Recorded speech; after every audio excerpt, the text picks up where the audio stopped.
नारायणपुर प्रखंड अंतर्गत अभी हम रायपुर में मौजूद हैं और यहाँ पर जो है आप देख सकते हैं कि एक कार्यालय है, पंचायत कृषि कार्यालय। और आज जो है भव्य हिंदू सम्मेलन का यहाँ पर आयोजन किया जा रहा है। अभी हम वहां पर ही मौजूद हैं। आइए हम जानते हैं कि ये हिंदू सम्मेलन क्या है और ये जो है क्यों मनाया जा रहा है, क्योंकि आज पूरे भारतवर्ष में जो है हिंदू सम्मेलन चर्चा में है। इनका मनाने का उद्देश्य क्या है, आइए हम जानते हैं। हिंदू सम्मेलन आखिर क्यों मनाया जा रहा है, इनके पीछे का वजह क्या है और इनका उद्देश्य क्या है। क्या नाम हुआ? अनिल कुमार यादव, माननीय संचालक नारायणपुर। तो आज जो है ये भव्य हिंदू सम्मेलन जो है यहाँ पर किया जा रहा है, इनका मुख्य उद्देश्य क्या है, इनका क्या लक्ष्य है? हिंदू समाज को एकत्रित करना इनका जो है अभी मुख्य एजेंडा है, मुख्य संदेश है। हम हुआ अभिषेक जी, क्या आपका इसमें क्या पद है?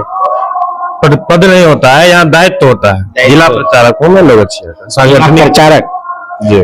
कि आदि गुरु शंकराचार्य 4 मठ की स्थापना की, चारों कोने पे पूरे अखंड भारत। उस समय अलग अलग एक दिशा से दूसरे दिशा के लोगों को जोड़ने के लिए ये चारों शंकराचार्य ऐसा स्थापना किए थे। तो उसी का फिर पुनर्जागरण रूप से कि हम लोग एक साथ हिंदू के रूप में एक साथ आवे। जैसे जिस समय विश्व हिंदू परिषद की स्थापना हुई थी तो वहां भी चारों शंकराचार्य एक साथ बैठ करके, जो भी आप स्लोगन देख रहे हैं कि हिंदू सोदरा सर्वे न हिंदू पतितो भवेत्, मम दीक्षा हिंदू रक्षा मम मंत्र समानता, ये श्लोक दिया था। और उसी के आधार पर पुनः हिंदुओं को एक साथ, हम लोग अलग अलग मत पंथ के रूप में एक जगह होते हैं, लेकिन हिंदू के रूप में एक साथ कब एकत्रित होते हैं, वो एक समाज में जन जागरण के रूप से सभी लोग आवे इस हिंदू सम्मेलन में और हिंदू के ये सांस्कृतिक कार्यक्रम है, इस सबको बढ़ावा दे हिंदू के रूप में। चलिए और भी हम कार्यकर्ता से जानते हैं कि ये इनका मुख्य उद्देश्य जो है। अभी जो है हमारे सामने सबसे वरिष्ठ व्यक्ति बैठे हुए, सबसे बुजुर्ग हैं और ये बहुत चीजों को जानते भी हैं, सामाजिक स्तर से भी, राजनीतिक स्तर से भी। बाबा क्या नाम हुआ? डॉक्टर आरसी राय। डॉक्टर आरसी राय। और अभी तो आपके विषय में जो जितनी भी विशेषताएं सुने मैंने वो बहुत कम है, क्योंकि आपने सामाजिक के लिए या अपने क्षेत्र के लिए, देश के लिए बहुत कुछ देखा, सुना और परखा भी, उसके लिए किए भी। तो आज जो है हिंदुस्तान में रहकर हिंदुओं को संगठित होने की आवश्यकता हो रही है। क्यों? हमारे समाज को विद्रोही तत्वों ने विभिन्न तबकों में बांट दिया है। जात पात, अमीर गरीब, पहाड़ी खाड़ी वाले, ऐसे करके बहुत तबकों में बांट दिया है। उसको हम चाहते हैं कि हम हिंदू एक हों और बिना एकता के किसी भी संगठन को सफल होना असंभव है। अगर हम आपस में ही बटे रहे तो जैसे हमारे विधर्मी लोग हैं, उनके एक पंथ में 75 ठो शाखा है, लेकिन वो अपने को एक सिंगल कहते हैं कि हम सिख हैं, हम बौद्ध हैं, हम मुसलमान हैं, लेकिन हम कभी अपने का परिचय कभी हिंदू करके नहीं देते हैं। हम हैं यादव हैं, मंडल है, ये ब्राह्मण है, ऐसा करके तो हम छोटे छोटे तबकों में बढ़ जाते हैं। तो उसको हम, ये जो आरएसएस है, ये वर्ण विहीन समाज की स्थापना करना चाहता है। नाम हुआ? हमें बिंदेश्वरी सिंह, प्राध्यापक रसायन शास्त्र विभाग से सेवानिवृत्त हूँ।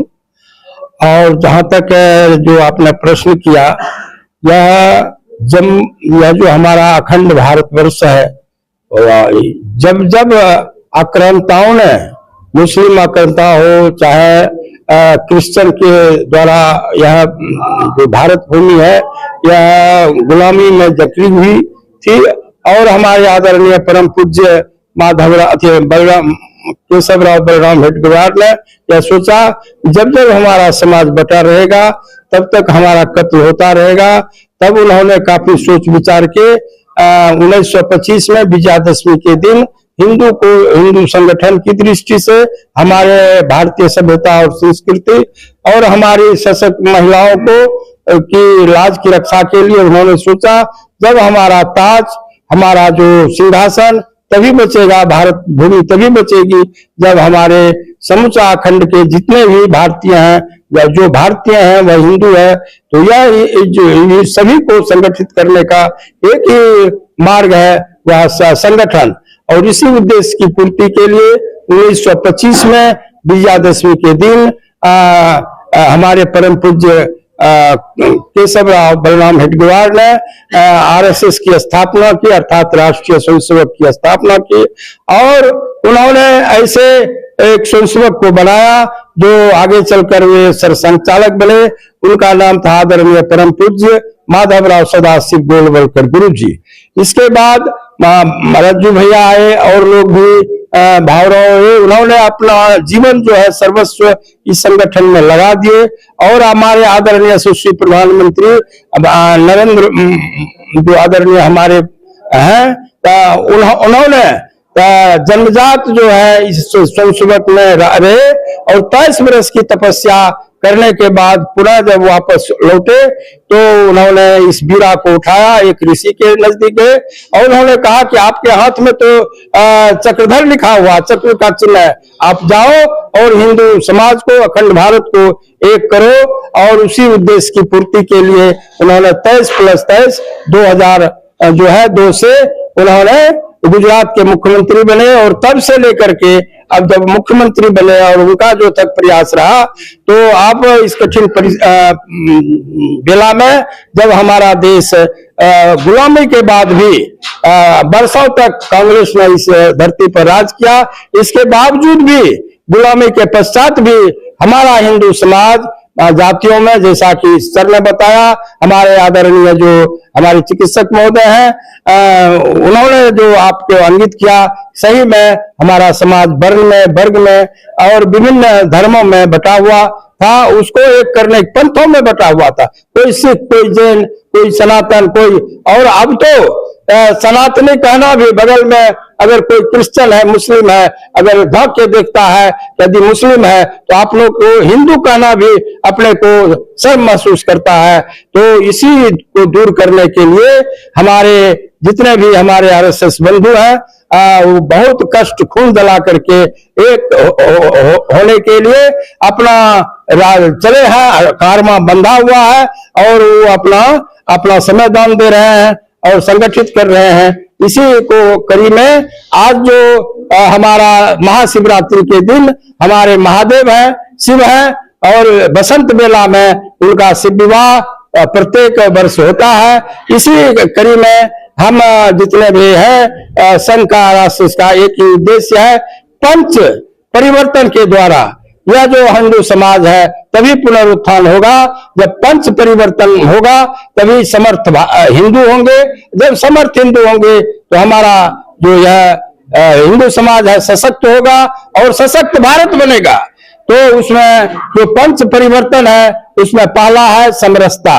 जिस प्रकार हमारे भगवान रामचंद्र जी सबरी का जूठा बैर खाए, जबकि वे आदिवासी और समाज से आते हैं, नीच तबके से आते, उनका जो इतना प्रेम भाव था ये पता ही नहीं चला कि सबरी जो बैर खाती थी वह पहले चखती थी और तब उनको देते थे। और उसके सर ने जो बातों का ध्यान में रखते हुए मैं आपको इतना ही कहूंगा कि समरसता, इस बात कुटुंब प्रबोधन, मतलब कि प्रत्येक जो हिंदू परिवार अपने बच्चे को शिक्षा, संस्कार और दक्षता में परिवर्तित करेंगे। कुटुंब प्रबोधन में स्वतंत्र अपने आप स्वाभिमान को आत्म रक्षति रक्षित है। और जो हमारा हिंदू सनातन धर्म है, सनातन धर्मो रक्षितो रक्षित, हम सनातन को यार नहीं मिटने वाला धर्म है, वो कभी नहीं मिटेगा। इसलिए मैं आपसे अनुरोध करता हूं आपके माध्यम से, चैनल के माध्यम से, कि सभी जो हमारे हिंदू समाज है, चाहे जो भी पंथ को मानते हैं, सभी एक होकर के अपने अंदर सभी भेदभाव को मिटा करके एक बने, नेक बने, तभी हमारा यह भारत समर्थ भारत होगा और परम वैभव को परम शक्तिशाली बनेगा। आज देख भी रहे हैं कि आर्थिक दृष्टि से और भी दृष्टि से समूचे विश्व के अनेक देश हमारी ओर ताक रहा है। यह समय युद्ध का नहीं बुद्ध का है। आप शांति का समय है, आप उसमें कीजिए। यह जो है जलवायु परिवर्तन का, AI परिवर्तन का और जितना भी है, आप तभी आगे बढ़ेंगे, तब आप के अंदर जो आज का टेक्नोलॉजी है, विज्ञान है, उस दिशा में आगे बढ़ेंगे और अपने आप को सशक्त करेंगे और तभी हमारा हिंदू समाज सशक्त होगा। तो आज के दिन हमें सभी जगह, चौक चौराहे में भी हो, सभी पंचायतों में हो, समाज में आप हिंदू सम्मेलन करें और सभी हमारे बंधुओं को बतावे कि हम अपने एकता को मजबूत करें। जिस प्रकार से बाबा अम्बेडकर ने कहा कि हम जो है शिक्षित बने, संगठित करें और तभी हम संघर्ष कर पाएंगे और जीत पाएंगे। तो तभी हमारा जो विजय प्राप्त होगा। तो यही चंद शब्दों के साथ आप नेक बने, तभी हमारा देश सशक्त होगा। तो चलिए, सर ने जो है काफी सरल भाषा में जो है समझा दिया, क्योंकि बहुत बारीकी से इन्होंने जो है इसको विस्तार से बताया। इसके लिए बहुत बहुत धन्यवाद।